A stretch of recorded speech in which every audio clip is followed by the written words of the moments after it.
Hello दोस्तों, आज की कहानी है एक थी वेश्या भाग 48। शिल्पा शिवम के साथ बैठकर जा रही होती है। तभी उसकी नज़र ममता काकी पर पड़ती है।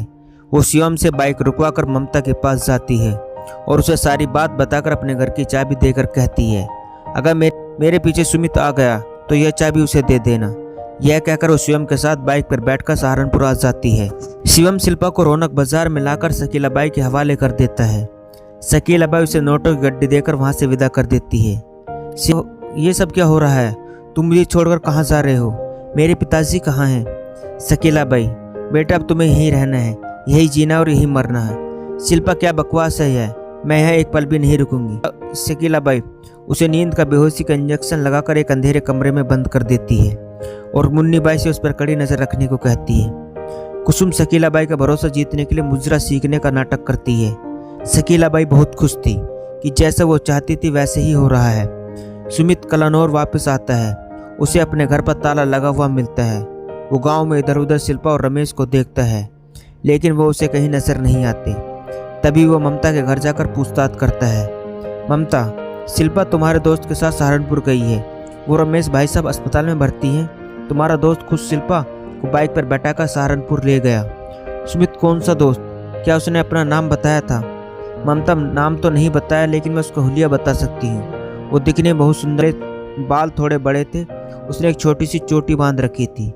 सुमित, इसका मतलब शिल्पा शिवम के साथ गई है। मुझे तुरंत सहारनपुर जाना चाहिए। कौन सा अस्पताल बताया था? ममता, पता नहीं। सुमित, लगता है पिताजी की हालत गंभीर है, इसलिए शिव फोन नहीं रिसीव कर रहा है। मैं सहारनपुर जा रहा हूँ। यह कहकर वो वहाँ से जाने लगता है। तभी वह शिल्पा का फ़ोन करता है। शिल्पा का नंबर भी बंद आ रहा था। तभी खेतों से आवाज़ आती है।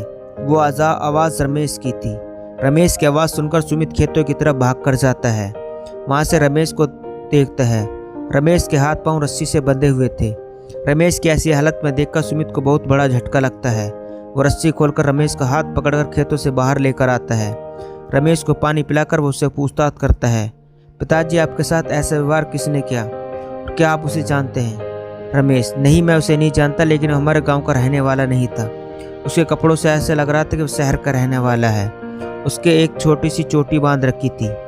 ममता, इसका मतलब यह है कि जो लड़का शिल्पा को लेकर गया उसने ही रमेश भाई साहब की हालत की है। सुमित सारा माजरा समझ गया था, लेकिन वह उनके सामने अनजान बन रहा था। रमेश, क्या कहा तुमने? उस शिल्पा को अपने साथ ले गया है? ममता, जी भाई साहब, पहले उसने आपको नशीला पदार्थ सुंघाकर बेहोश कर दिया और आपको रस्सी से बांधकर खेत में डाल दिया।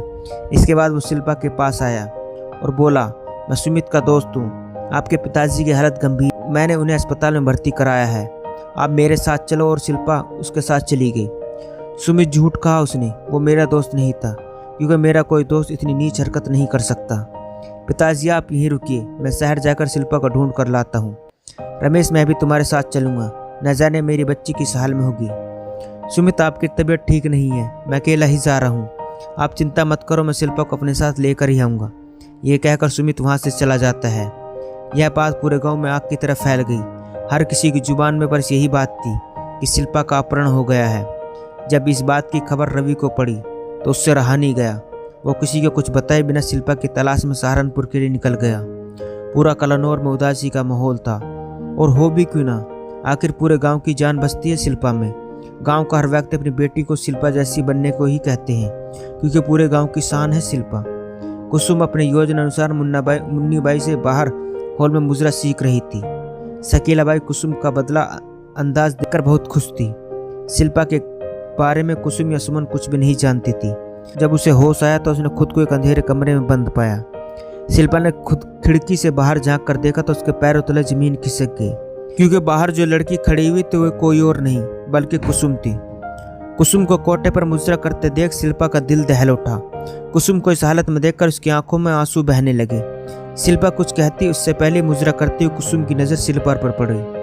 कुसुम ने शिल्पा को चुप रहने का इशारा किया और फिर शकीला बाई के पास आकर बोली, शकीला बाई, अगर आप कहो तो बाकी मुजरे की रियाज में कल कर लूँ। शकीला बाई, ठीक है, वैसे भी मेरा आराम करने का वक्त आ गया है, मैं भी अपने कमरे में जाती हूँ। और हाँ कुसुम, एक बात और, आज एक नई बुलबुल पिंजरे में आई है, उसे समझाओ, ज़्यादा फड़फड़ाने की ज़रूरत नहीं है, नहीं तो सारे पंख उतर दिए जाएंगे। कुसुम, ठीक है शकीला बाई, आप चिंता मत करो, मैं सब संभाल लूँगी।